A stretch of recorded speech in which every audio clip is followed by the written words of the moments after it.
আমার কটন ভাইটা জীবনে মেলা কিছু করিল, কোনোটাই কিছু পাইলে না, খালি ঠকিয়ে গেইল। মানুষটা কিন্তু ভালো আছে, এলার কারো সাথে বেড়ায় না, বাড়িতে থাকে, বসি বসি কার্টুন বানায়, সেল্লাফির ইউটিউবে ছাড়ি দেয়। আমরা সগে বুঝি এল্লা বাতাসের টেহা খাওনের ধান্দা। তা করো, কামাই করো, আমরা তো তোমার ভালে চাই।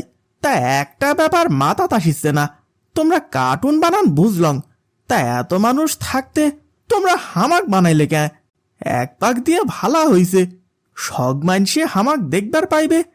আরে মানিজ্যত আর কিছু থাকিল না। হামাক তোমার মনদ্ধ হচ্ছে বুঝলং, তা হামাক কামলা বানাইলেন কে?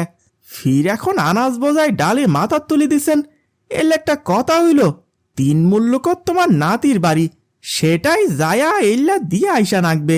এত দূর ঘাটা, এই আনাজ বোঝাই ডালে মাথাত নিয়ে যাওয়া মানুষের কথা। শোনো বাহে, তোমরা গুলা জামরা মুখ দেখবার নাকছেন, কমেন্ট বক্সত ভাইটাকে একটা কয়া দেন তো, ইয়ার পর মুখ যেন আর কামলার কাজ না দেয়। আর পাইলে ভিডিওটা সাবস্ক্রাইব করেন, তাইলে ভাইটা আমার খুশি হইয়া তোমার গুলার কথা শুনবে। না হাফসি কেন, গাছের তলাত বসি এক না দম নেওয়া লাগবে কন কিন্তু। কিরে বিশু, তুই এলাও হেঁটে, কোন বেলায় তোক যাবার কোনো, তুই এলাও যাইস নাই? হ, ডালি এক না মাথাত নিয়ে দেখো। তোর খালি প্যাসর প্যাসর, মুখ এগলে কইস কে?